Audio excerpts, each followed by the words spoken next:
Hello friends and welcome to the Exams Made Simple, and we are back again with the Hindu complete newspaper analysis for 31st of August 2021। तो 31 अगस्त 2021 का the Hindu newspaper analysis देखेंगे। शुरू करने से पहले आपको बता दूं कि अगर आपको वीडियो पसंद आती है तो please do like the video and do share it among your friends. Start करते हैं पहले आज के सवालों के साथ। एक और चीज़ बता देता हूँ, नीचे आपको डिस्क्रिप्शन कमेंट में आपको हमारे सोशल मीडिया प्लेटफॉर्म्स के लिंक मिल जाएगी, आप वहाँ पे हमको ज्वाइन कर सकते हैं। अलग अलग चीज़ें होती रहती हैं, वहीं अगर आपको देखना है तो आप ज्वाइन कर सकते हैं। स्टार्ट करते हैं पहले आज के सवालों के साथ। First question is a manifesto titled the revolutionary that was produced as evidence in the Kakori conspiracy case of 1925 was written by. किसने लिखी थी the revolutionary?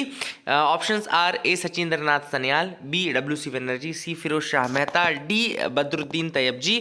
Question number 2 is the Anushilan Samiti formed in 1906 propounded. अनुशीलन समिति ने इनमें से क्या कहा था? A the doctrine of conciliatory to weaken the British Raj from within, B the constitutional methods to achieve administrative reforms, C revolutionary violence as means for ending British rule in India, या D British support for bringing social reforms in India. Question number 3, Sandhya Yugantar कल, ये क्या है? संध्या युगांतर कल, ये सब क्या है? Options are a revolutionary groups which emerged after the non-cooperation movement, B newspapers and journals advocating revolutionary activities, C books written by Bal Gangadhar Tilak, या D parallel government formed during the Quit India movement. So these are the 3 questions for you today. Please do try to answer these questions in the comment section below, और answers आपको telegram group में मिल जाएंगे। Start करते हैं आज का mains question of the day. आज का mains question of the day है what are the challenges associated with the national monetization pipeline. क्या चैलेंजेस एसोसिएटेड है with the national monetization pipeline and what can be the alternative for this. NMP का अगर आप challenges बता रहे हैं कि क्या क्या चैलेंजेस हैं, तो आप फिर उसका अल्टरनेटिव भी बताइए। So this is the main question of the day. I hope you will try to write the points in the comment section मिलो। आप कुछ लिखने की कोशिश करेंगे। काफ़ी अच्छा क्वेश्चन है। कल का अगर आपने कल मैंने एक नोट्स डाले थे वैसे A to Z of the asset monetisation, उसमें मैंने सारे चैलेंजेस भी डिस्कस किए हैं। तो अगर आपको नहीं पता तो आप एक बार जाकर के वो भी देख सकते हैं। आज का मैप ऑफ द डे देखते हैं। तो आज का मैप ऑफ द डे है फ्रांस का मैप। फ्रांस का मैप मैंने क्यों लिया? क्योंकि क्लाइमेट चेंज के रिगार्डिंग जो पेरिस समिट हुआ था वो फ्रांस में होता है, पहली चीज़। और पेरिस समिट अभी फिर से दोबारा से न्यूज़ में आने लगा क्योंकि 5 साल पूरे हो चुके हैं, रिव्यू फलाना ढिमकाना की लोग बात कर रहे हैं। तो let's see the map of Paris France. तो ये फ्रांस आपको दिख रहा होगा, कैपिटल आपको यहाँ पे पेरिस दिख ही रही होगी उसकी, है ना। This is the capital Paris of France, है ना। इसमें अलग अलग कुछ इंपॉर्टेंट जगह हैं फ्रांस की, अगर आपको पता चलने तो यहाँ देखो वर्सेलिस आपको दिख रहा होगा, ट्रिटी ऑफ वर्सेलिस बहुत फेमस है, वो फ्रांस की जगह है। देन स्ट्रासबर्ग आपको दिख रहा होगा। एक इंपॉर्टेंट रिवर है जो कि फ्रांस की बहुत इंपॉर्टेंट रिवर है यहाँ, Seine river, SEINE, Seine river आपको दिख रही है ना। This is very famous river of France. Then यहाँ पे आपको कुछ इंपॉर्टेंट माउंटेन्स देखो, 2 इंपॉर्टेंट माउंटेन्स में आपको 3 इंपॉर्टेंट दिखाऊंगा। एक है वोस्जिस VOSGES वोस्जिस माउंटेन्स, यहाँ आपको दिख रहा होगा वोस्जिस, ये आपका जर्मनी वाले पार्ट के साथ बॉर्डर बनाता है वोस्जिस। देन आपको नीचे स्विट्जरलैंड के साथ आपको दिख रहा होगा Jura mountains, these are the Jura mountains. This is again a very important part. Jura mountains आपको दिख रहा होगा, ये नीचे स्विट्जरलैंड वाला पार्ट है ना, उसके साथ बॉर्डर बना रहा है। फिर आप जो थोड़ा सा नीचे आओगे तो जो यूरोपियन एल्प्स हैं, एल्प्स बहुत फेमस आपको पता है रेंजेस हैं, यूरोपियन एल्प्स हैं। और ये जो यूरोपियन एल्प्स हैं ये भी आपका फ्रांस वाले रीजन में लाई करते हैं, फ्रांस वाले रीजन में। फिर आपको यहाँ पे आगे आओगे तो देखो एक इंपॉर्टेंट फिजियोग्राफिक डिवीजन है फ्रांस का जिसको बोलते हैं मैसिव सेंट्रल बोलते हैं इसको। और यहाँ पे फिर स्पेन के साथ जब आप आओगे, जब स्पेन के साथ बॉर्डर में आओगे तो यहाँ पे पिरेनीज आपको मिलेगा।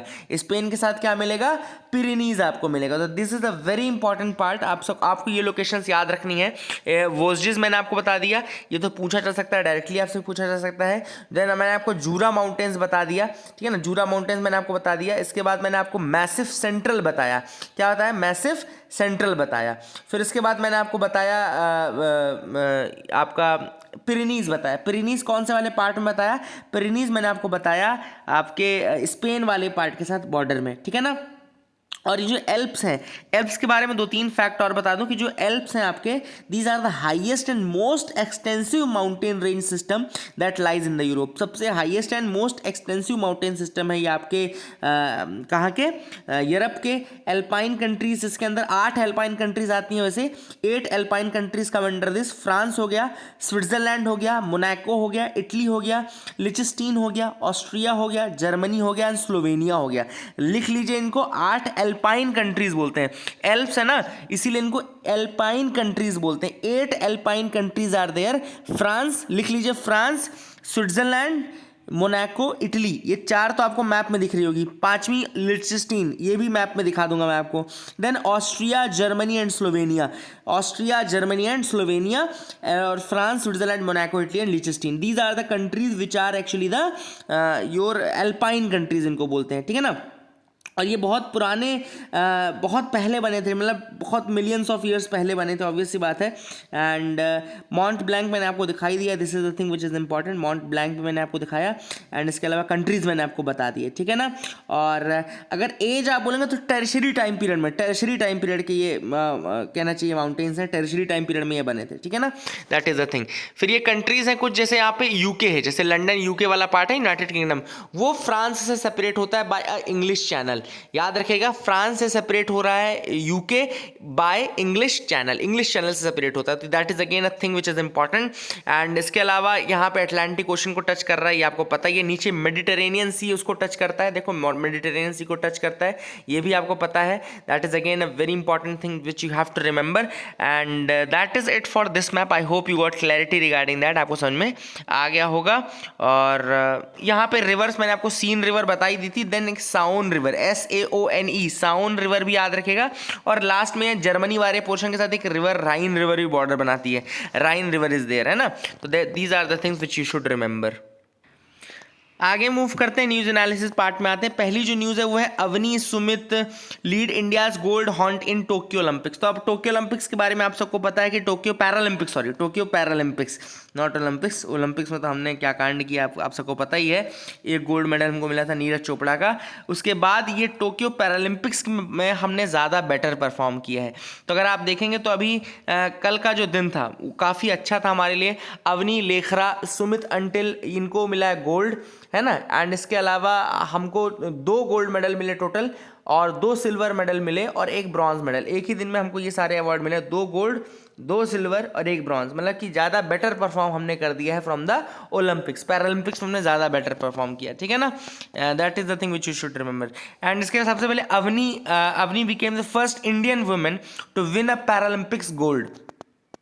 So Avni Lekhara has became the first woman to win a Paralympics gold medal, and she got this in the 10-meter air standing rifles. Okay, तो 10-meter air standing rifles में इनको ये अवार्ड मिला है, gold medal मिला है। First women बन गई हैं टोक्यो पैरालंपिक्स में। ओवरऑल भी पहली पैरालंपिक्स गोल्ड मेडलिस्ट हैं, ठीक है ना। You have to remember this. आगे मूव करते हैं, आगे के न्यूज़ आर्टिकल्स देखते हैं। पहला एक और इम्पॉर्टेंट न्यूज़ आर्टिकल है कि PIB शिलोंग ने अभी ऑर्गेनाइज किया था webinar on the unsung heroes of Meghalaya. तो कुछ अनसंग हीरोज ऑफ मेघालय थे जिनको डिस्कस किया गया था PIB शिलोंग के द्वारा। तो एक एक करके हम उनके बारे में जान लेते हैं, कुछ अनसंग हीरोज ऑफ मेघालय। ये एक्चुअली में आप सबको पता है कि आज़ादी का अमृत महोत्सव मनाया जा रहा है। 75th ईयर्स ऑफ इंडिपेंडेंस के सेलिब्रेशन में आज़ादी का अमृत महोत्सव मनाया जा रहा है, तो उसमें कुछ अनसंग हीरोज़ के नाम भी आए हैं। तो ये हम मेघालय की बात करेंगे। पहला जो नाम था वो था यू तिरोत सिंह साइलम का, यू तिरोत सिंह साइलम। ये देखो आप लिख रहे हैं U Tirot Singh Syiem. He was born in the year 1802 and died in the year 1835। He was one of the chiefs of the Khasi people in the early 19th century। He was one of the chiefs of the Khasi people in early 19th century and he declared war and fought against the British for attempts to take over control over the Khasi hills.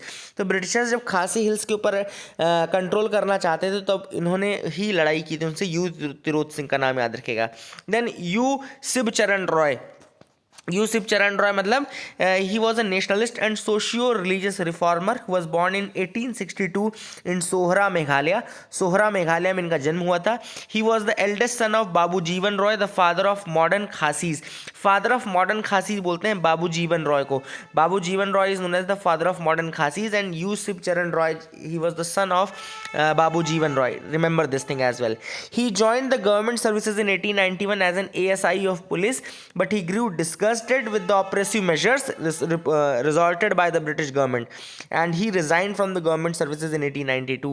इसके बाद उन्होंने Congress join की थी 1920 में, and he was the only खासी who attended the famous Lahore session of 1929. याद रखिएगा, he was the only खासी who attended the famous Lahore session of 1929. इसमें पूर्ण स्वराज यानी कि कंप्लीट इंडिपेंडेंस की मांग की गई थी ना. he was the person, Yusuf चरण Roy was the person who was there. इन्होंने एक मंथली न्यूज़पेपर भी स्टार्ट किया था जिसका नाम था यू नोंग फिरा, याद रखिएगा. एंड इसका मतलब होता है वॉचमैन. यू नोंग फिरा यानी कि वॉचमैन. ठीक है ना. अगला जो नाम है वो है यू कियांग नंगबाह, याद रखिए कियांग नांगबा. तो Kiang नांगबा was a Khasi freedom fighter from Meghalaya who led an uprising against the British. इन्होंने भी ब्रिटिश के अगेंस्ट अपराइजिंग की थी. He was hanged by the British publicly at Iawmusiang in Jowai town in west Jaintia hill district 1862. इनको फांसी चढ़ा दी गई थी. But he was the person who led an uprising against the British. U Kiang Nangbah, इनका नाम भी आप याद रख सकते हैं. ठीक है ना. दूसरी जो न्यूज़ थी वो सांभर लेक के रिगार्डिंग है. सांभर लेक न्यूज़ में तो मैं थोड़ा उसके बारे में बता दूं आपको. Sambhar lake is India's largest inland saline water body. याद रखिएगा, Sambhar lake is India's largest inland saline water body which is located near Jaipur in Rajasthan. आप सबको पता है ये लोकेशन. सांभर लेक कहाँ पर है? Largest inland saline water body है, located near Jaipur in Rajasthan. The lake is surrounded on all sides by the Aravalli hills. ये अरावली हिल से सराउंडेड है. And this lake is spread across Jaipur and Nagaur district and is also a part of Ajmer district in Rajasthan. तो राजस्थान के अजमेर, नागौर और Jaipur district का ये हिस्सा है. The lake receives water from 6 river. 6 नदियों से पानी मिलता है. Mantha, Rupangarh, Khari, Khandela, Medtha and Samod. These are the 6 rivers जिनका पानी मिलता है इसमें सांभर लेक में. मंथा, रूपनगढ़, खरी, खंडेला, मेदथा एंड समोद. इसके अलावा ये रामसर साइट भी है. इसको रामसर साइट डिजिग्नेट किया गया था 1990 में. 1990 में इसको रामसर साइट बनाया गया था. एंड बहुत ज़्यादा सॉल्ट प्रोडक्शन के लिए जाना जाता है. 9% ऑफ इंडिया सॉल्ट प्रोडक्शन जो होता है वो सांभर लेक से होता है. 9% of India salt production comes from the sambar lake. That is huge. Migratory birds की अगर हम बात करें तो काफ़ी ज़्यादा माइग्रेटरी बर्ड्स यहाँ पर अट्रैक्ट होती हैं. और अभी रिसेंटली ये न्यूज़ में था क्योंकि कई बर्ड्स जो थी वो सांभर लेक के वहाँ पे लेक बेड में पाई गई थी, मरी हुई पाई गई थी बिकॉज ऑफ एवियन बॉटुलिज्म. याद रखिएगा, एवियन बॉटुलिज्म के कारण बहुत सारे जो पक्षी थे वो मरे हुए पाए गए थे. एवियन बॉटुलिज्म, कारण क्या था? Avian botulism. तो ये देखो लिखा भी हुआ है एवियन बॉटुलिज्म. तो एवियन बॉटुलिज्म क्या होता है? तो एवियन बॉटुलिज्म एक न्यूरोमस्कुलर इलनेस होती है. It's a neuromuscular illness. याद रखिएगा, it's a neuromuscular illness which is caused by injection of toxin produced by the bacterium clostridium botulinum. याद रखिएगा, एक बैक्टीरिया होता है जिसका नाम होता है क्लोस्ट्रीडियम बॉटुलिनम. क्लोस्ट्रीडियम बॉटुलिनम नाम का बैक्टीरिया होता है और उसके कारण एक टॉक्सिन प्रोड्यूस होता है जिसके कारण एक न्यूरोमस्कुलर इलनेस होता है बर्ड्स में, जिसको हम एवियन बॉटुलिज्म बोलते हैं. एवियन बॉटुलिज्म बोलते हैं. ठीक है ना.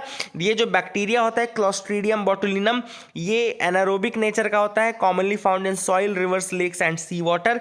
ये भी आप याद रख सकते हैं. It multiplies in decaying plants and animal material. यहाँ पे मल्टीप्लाई करता है. These are the things which are there. I hope you got clarity regarding this avian botulism as well. आगे मूव करते हैं, देखते हैं और क्या इंपॉर्टेंट न्यूज़ आइटम्स है जिनके बारे में हमको डिस्कस करना है. If there are any, तो you can move with me. आप सेफली मेरे साथ मूव कर सकते हैं. यहाँ पे ज़्यादा इंपॉर्टेंट न्यूज़ आइटम नहीं है जिनको हम डिस्कस करें. एडिटोरियल पार्ट में आते हैं. काफ़ी अच्छे एडिटोरियल हैं. पहला जो एडिटोरियल है वो है a monetization move that doesn't tick most boxes. अब ये जो आर्टिकल लिखा गया है इसका पहले बेसिक थीम बता दूं. इसका बेसिक थीम है कि जो एसेट मोनेटाइजेशन गवर्नमेंट ने अभी अनाउंस किया है वो बहुत अच्छा नहीं है. As per the author are Nagraj ने आर्टिकल लिखा है. ऑब्वियस सी बात है, आप इसको GS3 का आर्टिकल समझिए. GS3 का क्यों? क्योंकि जब भी क्वेश्चन आएगा तो ये इकोनॉमिक्स का क्वेश्चन आएगा. इसका पॉलिटिकल क्वेश्चन नहीं बनेगा, इसका इकोनॉमिकल क्वेश्चन बनेगा कि एसेट मोनेटाइजेशन क्या है, क्या फ़ायदे हैं, क्या नुकसान है, क्या चैलेंजेस हैं, क्या अल्टरनेटिव है. तो this is a GS3 question. Basically economics का ही क्वेश्चन है ये. आप इसको लिख सकते हैं अपने नोट्स में. अब मैं आपको बताता हूँ कि देखो इसमें ऑथर ने क्या क्या चीज़ें डिस्कस किया, हम इसको पॉलिटिकल एंगल से नहीं डिस्कस करेंगे, इकोनॉमिक एंगल से ही डिस्कस करेंगे। सबसे पहले ऑथर ने एक बड़ा सवाल पूछा है। ऑथर ने सवाल ये पूछा है कि भैया जब आप कान सीधा पकड़ सकते हो तो आप कान टेढ़ा क्यों पकड़ रहे हो। पहला सवाल कैसे, उन्होंने कहा कि जब ऑलरेडी आपके पास डिसइन्वेस्टमेंट है, ऑलरेडी आपके पास प्राइवेटाइजेशन के मेथड्स हैं, तो फिर ये एसेट मोनेटाइजेशन कि मतलब जबरदस्ती एसेट मोनेटाइजेशन क्यों, हर बार नए नाम और यूपीएससी में सिलेबस बढ़ाने के लिए आप क्यों ऐसी ऐसी चीज़ें कर देते हो। तो यहाँ पर वही वाली बात यहाँ पे उन्होंने कही है कि already you had two measures, already आप कुछ ना कुछ करने की कोशिश कर रहे थे, अब क्या गारंटी है कि आपने कुछ नया किया है तो ये आपको जरूर सक्सेसफुल होगा। तो that is the big question which author has asked in this. तो उन्होंने ये कहा है कि ऑलरेडी आपका डिसइन्वेस्टमेंट का टारगेट मिस होता है, आपका प्राइवेटाइजेशन का टारगेट मिस होता है, फिर आपने ये नई चीज़ की कैसे ला दी। इसके बाद उन्होंने कहा कि भैया कुछ लोग जो पढ़े लिखे लोग हैं, जैसे हमारे आपके जैसे लोग जो थोड़ा जानते हैं इकोनॉमिक्स, वो क्या बोलेंगे कि ये देखो ये डिफरेंट है। कैसे डिफरेंट है, क्योंकि हम बोलेंगे कि एसेट मोनेटाइजेशन में ओनरशिप नहीं चेंज हो रही है, एसेट मोनेटाइजेशन में लीज टाइप का फंडा है, 30 साल के लिए 20 साल के लिए यूज़ करो और फिर उसके बाद वापस कर दो, और इसमें ओनरशिप नहीं चेंज हो रही है। तो ऑथर ने इसमें भी एक काउंटर किया। उन्होंने बोला कि भैया एक बात बताओ, अगर आप डिसइन्वेस्टमेंट करते हो, सपोज गवर्नमेंट 100% ओनरशिप रखती, इक्विटी रखती है, उसके बाद गवर्नमेंट ने 20% इक्विटी दे दी टू द प्राइवेट ओनर्स, या 30% दे दी, या 40% दे दी, तो भी 60-40 का रेशियो रहेगा, तो भी 60-40 का रेशियो रहेगा। And then also the ownership will not change. जब तक गवर्नमेंट 51% से ज़्यादा की इक्विटी, 51% या उससे ज़्यादा की इक्विटी नहीं सेल करती है इक्विटी में, तब तक ओनरशिप नहीं चेंज होती है। तो ऑथर ने उसको काउंटर करने के लिए कहा है कि देखो फालतू बातें ना करो, आप ये मत बोलो कि ओनरशिप नहीं चेंज होती, ओनरशिप चेंज होती है, वो तो डिसइन्वेस्टमेंट में भी नहीं चेंज हो रही थी। आप अगर 30% 40% ओनरशिप दे देते किसी प्राइवेट संस्थान को, तो उसमें ओनरशिप नहीं चेंज होती। तो that was already a method there ना। इसके बाद ऑथर ने जो तीसरी चीज काउंटर की है, वो काउंटर किया है जो मेथडोलॉजी है मोनेटाइजेशन का, एसेट मोनेटाइजेशन का मेथडोलॉजी। ऑथर ने कहा कि दो मेथडोलॉजी हैं। पहली है आपके पास पीपीपी मॉडल, याद है ना, मैंने आपको डिस्कस करके सारा बताया था। एसेट मोनेटाइजेशन दो तरीके से होगा, या तो पब्लिक प्राइवेट पार्टनरशिप में होगा, या दूसरा होगा वो इनविट्स या रीट्स के थ्रू, जो मैंने कल आपको बताया था कि इनविट्स या रीट्स, ठीक है ना। तो ऑथर ने दोनों को ही काउंटर कहा है। उन्होंने कहा कि भैया 2008 में जो फाइनेंशियल क्राइसिस हुआ था, लेहमैन क्राइसिस जिसको हम बोलते हैं, तो 2008 की क्राइसिस के बाद भी आप नहीं समझ रहे हो। आपने ऑलरेडी देखा है कि कितने सारे वहाँ पे पीपीपी प्रोजेक्ट थे जो कि फेल हो गए। पीपीपी प्रोजेक्ट वाले अपना बैंक का लोन नहीं रीपे कर पाए, जिसकी वजह से पूरा एनपीए की प्रॉब्लम आई। तो एनपीए की पूरी समस्या जो है वो पीपीपी के कारण ही हुई है। गवर्नमेंट ने उनको कहा ठीक है, हाउसिंग सेक्टर ने वहाँ किया, ठीक है, लोगों ने लोन लिया, ठीक है, लेकिन लोन वो रीपे नहीं कर पाए, ठीक है ना। इस कारण से क्या बना, एनपीए बना, नॉन परफॉर्मिंग एसेट्स बना, पूरा का पूरा बैंकिंग सिस्टम एक तरह से उसकी दो बिल्डिंग ढह गई पूरी। तो कुल मिलाकर के these were the things which are happening. तो पीपीपी मॉडल कोई बहुत ज़्यादा सक्सेसफुल मॉडल नहीं है। दूसरा इन्होंने कहा कि आपने इनविट्स और रीट्स की बात की है। अब ऑथर ने इसको बहुत अच्छे तरीके से काउंटर किया। देखो इनविट्स और रीट्स जो होते हैं ना, वो होते हैं किसके जैसे, म्यूचुअल फंड के जैसे। म्यूचुअल फंड के मैंने आपको बताया था ना, they are like mutual funds. And author ने कहा कि म्यूचुअल फंड क्या होता है, जैसे आपने स्टॉक्स के अलग अलग शेयर्स पर डिपेंडेंट होते हैं। अब आज वैसे ही इनविट्स जो होता है वो फॉरेन इंस्टीट्यूशनल इन्वेस्टर के ऊपर डिपेंड करता है, इन्वेस्टमेंट के ऊपर डिपेंड करता है ना। इनविट्स तो इन्वेस्टमेंट ट्रस्ट है ना, तो इन्वेस्टमेंट के ऊपर डिपेंड करेगा।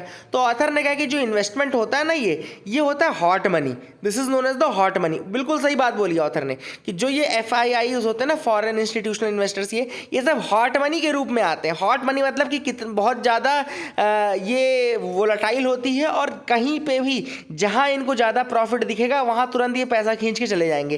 तो ये हॉट मनी होती है। इसको देख करके आप अपनी लार मत बहाइए, और ये इतना ज़्यादा आपको बेनिफिट नहीं देने वाला। तो this is what the author says कि पीपीपी मॉडल तो फेल है, उसको आपने ऑलरेडी टेस्ट कर लिया 2008 में। अब जो इनविट्स वाला मॉडल है वो ऑलरेडी इन्वेस्टमेंट पे डिपेंडेंट है, जो कि किस पे डिपेंडेंट है, जो कि एक हॉट मनी है। और हॉट मनी के बेसिस में आप किस तरीके से अपने पूरा एसेट का फ्यूचर डिटरमाइन कर सकते हो। This is a big question which was there, which has been raised by the author. देखो यहाँ पे लिखा भी है हॉट मनी, है ना। तो दैट इज द थिंग। तो ऑथर ने ये सारे काउंटर किए। अब ऑथर ने एक अल्टरनेटिव भी दिया है कि क्या सोल्यूशन हो सकता है। तो ऑथर ने एक सोल्यूशन ये दिया कि भैया आप एसेट मोनेटाइजेशन की जगह डेट मोनेटाइजेशन करो। What you should do is that you should go for debt monetisation. आप अगर अपनी डेट मोनेटाइज करोगे ना तो ज़्यादा बेटर होगा। अब डेट मोनेटाइजेशन क्या है, आप लोगों के ऊपर सवाल आया होगा क्या है। ऑथर ने तो देखो समझाया नहीं है, ठीक है। इसमें फिर अब मेरी ज़रूरत आती है। थोड़ा मैं आपको डेट मोनेटाइजेशन बताता हूँ। डेट मोनेटाइजेशन का मतलब मतलब है कि गवर्नमेंट क्या होता है, अपने बॉन्ड्स बना देगा, गवर्नमेंट कुछ बॉन्ड्स बना देगा और वो बॉन्ड्स वो दे देगा किसको, रिजर्व बैंक ऑफ इंडिया को, यानी कि सेंट्रल बैंक को। बोलेगा कि भैया अब हमारे डेट को आप मोनेटाइज करो। कैसे मोनेटाइज करोगे, तो ये बॉन्ड बना दिया गवर्नमेंट ने, जिसमें एक पर्चे में गवर्नमेंट ने लिख दिया कि हम आरबीआई से 1 लाख करोड़ रुपए ले रहे हैं, 1 लाख करोड़ रुपए ले रहे हैं, और हम आरबीआई को 10 साल बाद 1 लाख 5 रुपए, 1 लाख करोड़ 5 रुपए प्रोवाइड करेंगे, ठीक है ना, 5 रुपए का सपोज इंटरेस्ट जो भी है। तो अब आरबीआई ने वो बॉन्ड ले लिया और उसके एवज में, उस बॉन्ड के एवज में वो क्या करेगा, आरबीआई वो नोट छाप करके जैसे भी करके उनको पैसा दे देगा। तो this is the asset monetisation. अब आप लोग के दिमाग में आएगा कि यार नोट छप रही है तो वो बढ़ेगा, क्या बढ़ेगा, नोट छपेगी जब ज़्यादा तो वैल्यू घटेगी रुपये की, मतलब इन्फ्लेशन बढ़ेगा। तो उसको भी काउंटर कर सकते हैं। जो बॉन्ड इधर मिला है आरबीआई को, वही बॉन्ड आरबीआई आगे ट्रांसफर कर देगा सेकेंडरी मार्केट में। मतलब आरबीआई ने आगे किसी दूसरे बैंक को दे दिया या अलग अलग बैंक्स को दे दिया, तो इसका मतलब क्या हुआ कि आरबीआई ने एक्सेस मनी सप्लाई जो है वो खींच लिया। जितना उन्होंने इधर छापा है नोट, उतना ही उधर से वो मार्केट से खींच लेंगे। जब मार्केट से खींच लेंगे तो इंटरेस्ट रेट नहीं बढ़ेगा, इन्फ्लेशन नहीं बढ़ेगा। I hope I am able to explain you. देखो ये सब लिखा नहीं है हिंदू में, लेकिन मैं आपको समझा रहा हूँ, जो भी मैंने अपनी वर्षों की तपस्या से प्राप्त किया है वो आपको देने की कोशिश कर रहा हूँ। I hope you able to understand this concept. क्यों नहीं बढ़ेगा इन्फ्लेशन ऐसे मौके में, क्योंकि आरबीआई अगर चाहे तो जो बॉन्ड उनको मिला है वो बॉन्ड वो आगे ट्रेड कर सकते हैं और वहां से पैसा खींच लेंगे। मैंने पहले भी आपको सिंपल कंसेप्ट बताया कि अगर आरबीआई के पास पैसा आ रहा है तो इन्फ्लेशन घटेगा, आरबीआई के पास से पैसा जा रहा है तो इन्फ्लेशन बढ़ेगा। पहले केस में क्या हो रहा था कि आरबीआई के पास से पैसा जा रहा था गवर्नमेंट के साथ, तो हमने बोला कि इन्फ्लेशन बढ़ना चाहिए, लेकिन हमने बोला कि इसको काउंटर कैसे करेंगे। इसको काउंटर ऐसे करेंगे कि आरबीआई वही बॉन्ड आगे कर देगा, फिर आरबीआई के पास पैसा आ जाएगा। जब आरबीआई के पास पैसा आएगा तो घटेगा तो बढ़ेगा, घटेगा कैंसिल हो जाएगा, तो नेट इक्वल रहेगा। I hope I was able to explain you. तो ऑथर ने कहा कि भैया go for the debt monetisation not for asset monetisation. Simple शब्दों में यही चीज ऑथर ने पूरे आर्टिकल में कही। आई hope you understood the article, I hope you got clarity, and that was it in this article. दूसरा आर्टिकल है India is Indeed walking the green talk. अब यहाँ पे ऑथर ने कहा है कि इंडिया जो है वो बोलते हैं ना वॉक द टॉक, मतलब आपने जो बोला वो फिर करके भी दिखाओ। तो जो हमने आईएनडीसी यानी कि नेशनली डिटरमाइंड कॉन्ट्रीब्यूशन दिए थे, हम बिल्कुल उनको पाने के लिए बिल्कुल सही स्पीड से बिल्कुल सही रास्ते में आगे बढ़ रहे हैं। ऑथर ने यही कहा है कि इतने चैलेंजेस होने के बाद भी, डेवलपिंग कंट्री होने के बाद भी, हमने एक बहुत बड़ा ग्लोबल एग्जाम्पल सेटअप किया है in achievement of the nationally determined contributions. अब इस आर्टिकल में और भी चीज़ें हैं। ऑथर ने सबसे पहले तो एक तो दूसरे कंट्रीज को कहा है कि भला बुरा कहा है। क्यों भला बुरा कहा है मैं आपको बताता हूँ। ये आर्टिकल पहले आप नोट कर लीजिएगा कि आर्टिकल GS3 का ही आर्टिकल है। ये इन्वायरमेंट वाले पार्ट में आएगा, इन्वायरमेंट वाले पार्ट में आएगा, GS3 का आर्टिकल रहेगा। और इसमें याद रखिएगा सबसे पहले ऑथर ने ये कहा कि दूसरी कंट्रीज जो हैं, एक तो उन्होंने ज़्यादा एमिट किया। फॉर एग्जांपल चाइना और यूएसए का एग्जांपल अगर लिया जाए तो चाइना और यूएसए जो है 5 टाइम्स ज़्यादा वो एमिट करते हैं इंडिया से 5 टाइम्स ज़्यादा एमिशन है उनका। यूके का 1.5 टाइम्स ज़्यादा एमिशन है। फिर भी ये लोग क्या प्रेशराइज कर रहे हैं, इंडिया को प्रेशराइज कर रहे हैं कि भैया आप कब कार्बन न्यूट्रल हो गए, उसकी ईयर बता दो, उसकी डेट बता दो, थोड़ा लिख लूँ मैं, है ना। ये सारी चीज़ हमको ऑथर ने तारीफ की कि भैया हम टॉप 10 में कंटिन्यूसली 2 साल से आ रहे हैं in the climate change performance index. अगर आप क्लाइमेट चेंज परफॉर्मेंस इंडेक्स जो कि मतलब इंडिपेंडेंटली रिलीज की जाती है, क्लाइमेट चेंज परफॉर्मेंस इंडेक्स, उसमें हम किस रैंक पर आते हैं, टॉप 10 में आ रहे हैं। मतलब कि हमारे जो काम है, हमारे जो कर्म है, बहुत अच्छे कर्म है ना। तो that is the thing which is important.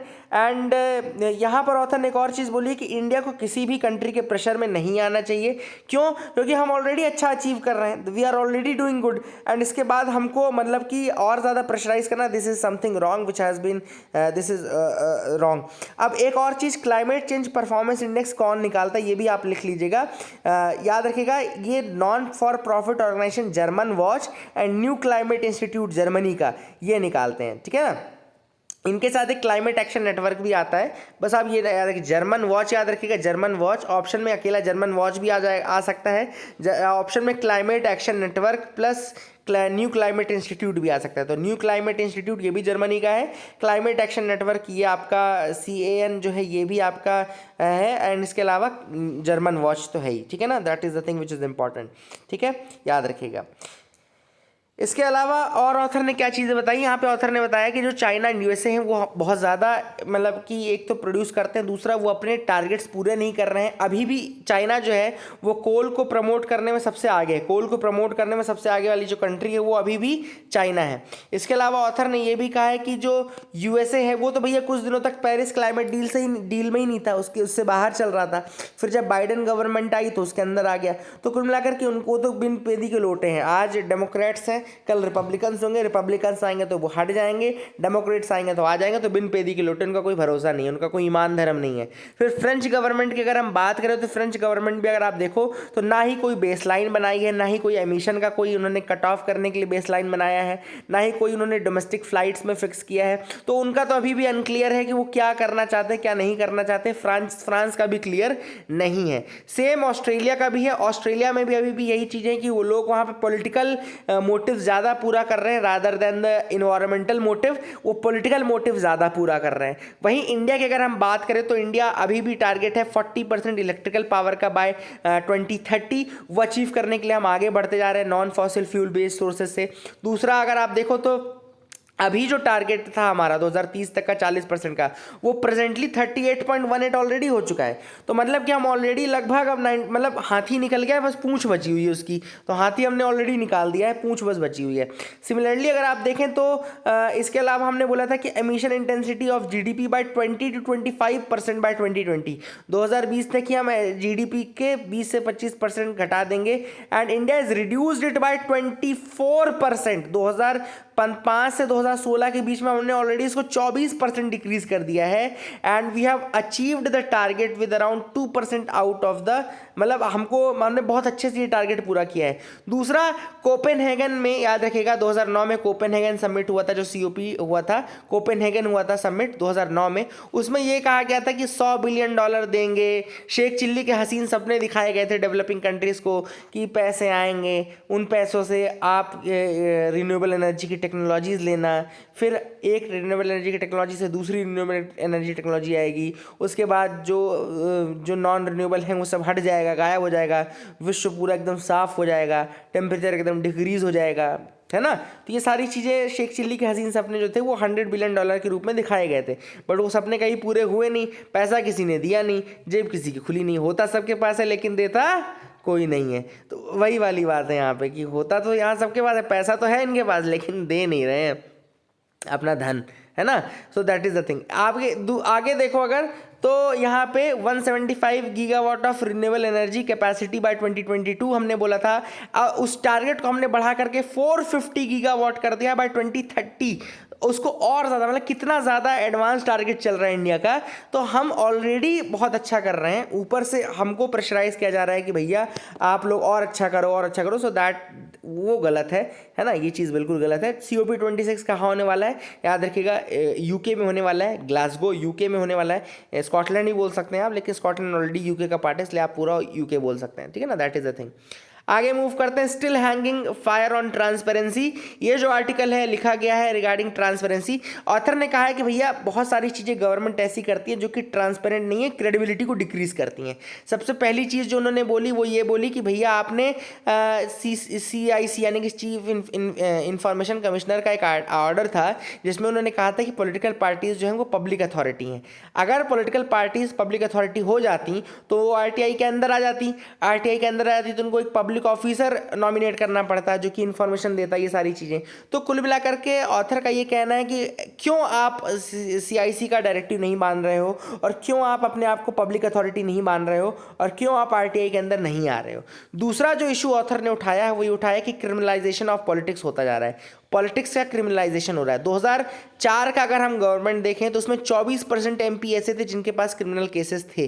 2019 में जो गवर्नमेंट बनी उसमें 43% लोग ऐसे हैं जिनका क्रिमिनलाइजेशन है। मतलब कि आप देखो क्रिमिनल रिकॉर्ड रखने वाले 43% लोग हैं आज MP।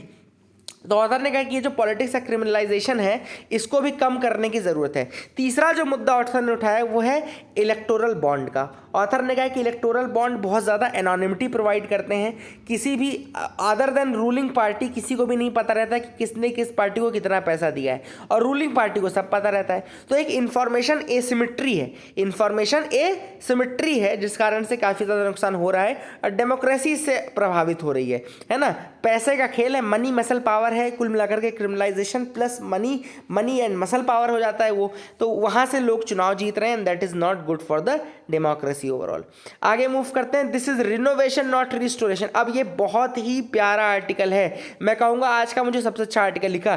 कल प्राइम मिनिस्टर मोदी जी ने क्या किया कि कल परसों की बात है कि इन्होंने रिनोवेट किया, किसको रिनोवेट किया, जलियांवाला बाग को, और उसको लोगों के सामने प्रेजेंट किया वीडियो कॉन्फ्रेंसिंग से। उन्होंने कहा कि अब हम रिनोवेटेड हैं, बट नाउ सी क्या इसको रिनोवेट करने की ज़रूरत है या क्या इसको इस तरीके से प्रेजेंट करने की ज़रूरत है जैसे किया गया है। अगर आप देखें तो जो इस बार किया गया है वो ASI यानी कि आर्कियोलॉजिकल सर्वे ऑफ इंडिया और NBCC ने मिलकर के किया है, डेवलप किया है। इनके साथ एक प्राइवेट संस्था भी थी, वामा कम्युनिकेशन करके, वो सब भी थे। अब यहाँ पे ऑथर कह रहे हैं कि जो बनाया गया है जलियांवाला बाग को, उसको उसमें अब लाइट्स लगा दी गई हैं, जो वेल था जहाँ पे लोग गिरे थे, जहाँ पे लोग मरे थे, उसको बंद कर दिया गया, ऊपर थोड़ा सा हल्का सा कवर कर दिया गया है किसी दूसरी चीज़ से। तो ऑथर ने यहाँ पे कहा है कि ये ऐसी जगह है जहाँ पे आने के बाद लोगों को उस पेन को, उस एंग्विश को फील करना ज़रूरी है ना। एक्चुअली में this is a place where people when they come they should feel that pain, they should feel that anguish जो फेस किया था लोगों ने, है ना, वो ऐसा जगह थी। लेकिन अब लोग क्या करेंगे, they will enjoy the beautiful garden. What the author is saying that now they will go there to enjoy the beautiful light show, they will go there to enjoy the beautiful garden, है ना। And इस तरीके से glamorous नहीं होनी, history is not glamorous. यहाँ पे author ने, जो JNU के लोगों ने कहा है, JNU के प्रोफेसर्स ने कहा, उन्होंने कहा कि this is the distortion of history, and उसको ग्लैमराइज करने की कोशिश की गई है। It is to mystify and glamorise the history. But क्या हिस्ट्री ग्लैमरस होती है? क्या हिस्ट्री इस तरीके से मिस्टिफाइड रहती है? नहीं, हिस्ट्री मिस्टिफाइड नहीं होती यार, हिस्ट्री तो क्लियर रहती है, हिस्ट्री पता रहता है, एग्जैक्ट रहता है क्या हुआ था, है ना। हिस्ट्री को मिस्टिफाई करने की कोशिश की जा रही है। इसके बाद ऑथर ने एक और चीज कही है, तो कुल मिलाकर के ऑथर के व्यू पॉइंट यही है, ठीक है ना। फिर इसके बाद एक और इंपॉर्टेंट चीज़ यहाँ पे आपको बताता हूँ। रिसेंटली एक ट्विटर में ट्वीट किया गया था by a professor based on London. उन्होंने ये लिखा था कि revamping of this means the last traces of the event have effectively been erased.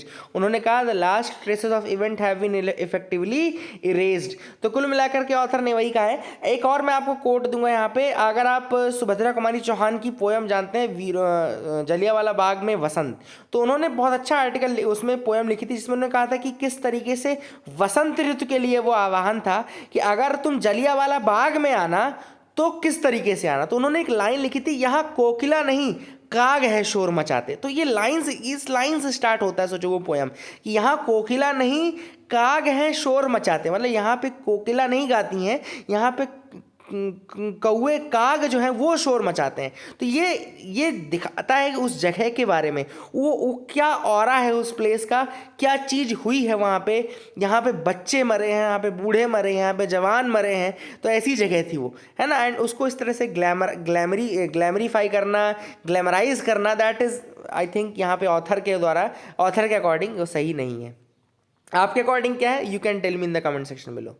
आगे मूव करते हैं यहाँ पे 102 Vande Bharat trains to be operational by 2024। 2024 तक 102 वंदे भारत ट्रेन्स जो है वो चलना शुरू हो जाएंगी, है ना। दैट इज द थिंग यहाँ पे, that was the big news.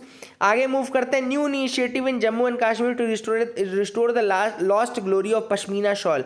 तो पश्मीना शॉल यानी कि जो हाथ से बनाए गए शॉल होते हैं जम्मू कश्मीर के, उनकी लॉस्ट ग्लोरी को वापस लाने के सेंटर ऑफ एक्सीलेंस बनाया गया है। It has been setup by shawl trader Mujtaba Qadri. याद रखिएगा, मुस्तबा कादरी वहाँ पे शॉल ट्रेडर ही हैं, उन्होंने सेंटर ऑफ एक्सीलेंस बनाया है ताकि जो ये इनिशिएटिव है ये हेल्प करे in the reviving of lost sheen of the handmade shawls. जो हैंडमेड शॉल्स थे, पश्मीना शॉल्स थे, उनकी लॉस्ट ग्लोरी को, लॉस्ट सीन को वापस लाने के लिए किया जा रहा है। नॉर्थ कोरिया में have restarted the nuclear reactor IAEA का कहना है कि नॉर्थ कोरिया जरूर कुछ अंदर ही अंदर कांड कर रहा है और वो न्यूक्लियर रिएक्टर स्टार्ट कर रहा है। तो यहाँ पर थोड़ा सा IAEA के बारे में बता दूँ। ये सेटअप हुआ था 1957 में एटम्स फॉर पीस के नाम से, एटम्स फॉर पीस के नाम से बना था 1957 में, है ना। And it reports to both the United Nation General Assembly and Security Council. इसका हेडक्वार्टर वियना ऑस्ट्रिया में है। इसका फंक्शन है, it works as a member state and multiple partner world wide to promote the safe, secure and peaceful use of nuclear technology. तो safe, secure and peaceful use of nuclear technology करने के लिए इसका use किया जाता है। And it seeks to promote the peaceful use of nuclear energy as well, है ना। 22 मेंबर रहते हैं, must represent stipulated geographical diversity. तो हर अलग अलग जोग्राफी से मेंबर रहते हैं, 22 मेंबर रहते हैं। And they elected by the general conference. And इसका टर्म जो रहता है मेंबर्स का 2 साल का रहता है। At least 10 member states nominated by outgoing board. Outgoing board द्वारा 10 मेंबर स्टेट्स सेलेक्ट किए जाते हैं। And board members each receive 1 vote. हर बोर्ड मेंबर को 1 वोट मिलता है। I hope you got clarity regarding that as well. So that is it for the day friends. I hope you like our video. यहाँ पे आपको दिख जाएगा इस फाइल में कि किन किन पैरालंपियंस को अवार्ड मिला है दोस्तों। यहाँ पे आपको दिख रहा होगा द सुमित फाइल, यहाँ पे इनको मिला है। इसके अलावा देवेंद्र झझारिया, पहले इनको गोल्ड मिल चुका था, अब इनको इस बार सिल्वर मिला है, यू कैन सी, है ना। तो दैट इज़ द थिंग। यहाँ पे अवनी का आपको पता ही है, गोल्ड मेडलिस्ट हैं Avani, and that is the thing. फिर यहाँ पे ब्रॉन्ज भी मिला है ना, द सुंदर को ब्रॉन्ज मिला है। So that is it for the day. I hope you liked our video. Please do like and subscribe. Keep loving us, keep sharing us. Thank you. Have a nice day.